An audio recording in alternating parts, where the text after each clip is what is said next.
Hi! எல்லாரும் எப்படி இருக்கீங்க? நல்லா இருக்கீங்களா? இன்னைக்கு சண்டே.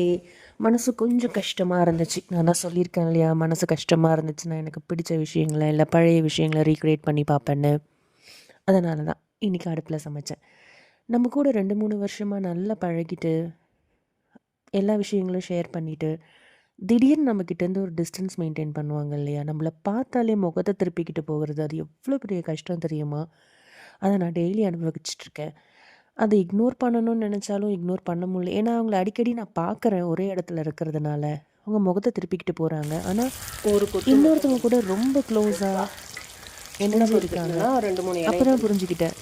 அந்த இப்ப க்ளோஸா இருக்கவங்க தான் அவங்க கிட்ட நம்மள பத்தி ஏதோ தப்பா, தேவையில்லாத விஷயங்கள சொல்லியிருக்காங்கன்னிட்டு. நான் அவங்கள தவறா சொல்ல மாட்டேன். ஆனா, அவங்க தப்பா சொன்னத கூட அத நம்பி நம்மகிட்ட என்னன்னு கூட கேட்காம, பேசாம முகத்த திருப்பிக்கிட்டு போறாங்கல்ல. அவங்க மேல தான் கொஞ்சம் வருத்தமா இருக்கு. நம்ம கூட பழகுனவங்க தானே! என்னாச்சு? ஏன் இப்படி சொன்னீங்க? இல்ல இப்படி சொன்னீங்களா? இல்ல எந்த சிச்சுவேஷன்ல இப்படி சொன்னீங்க? ஃபர்ஸ்ட்டு சொன்னீங்களான்றத கேட்டாலே நமக்கு பாதி பிரச்சனைகள் முடிஞ்சிரும். 4 பேர் 4 விதமா பேசுறாங்கன்னு சொல்றாங்கல்ல. அது தப்பான விஷயம் இல்லாம நல்ல விஷயங்கள ஷேர் பண்ணி பாருங்க. நல்லாருக்கும். சப்ஸ்கிரைப் பண்ணுங்க. நெறைய பேசலாம்.